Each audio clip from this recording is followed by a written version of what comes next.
All right, here we are again.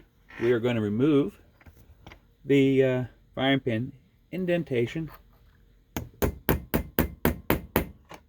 from primers. Pretty simple. Proper size punch, a couple taps with a hammer,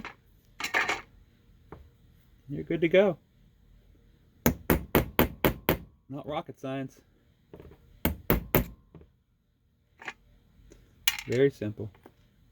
Just time consuming and repetitive. But it works. Next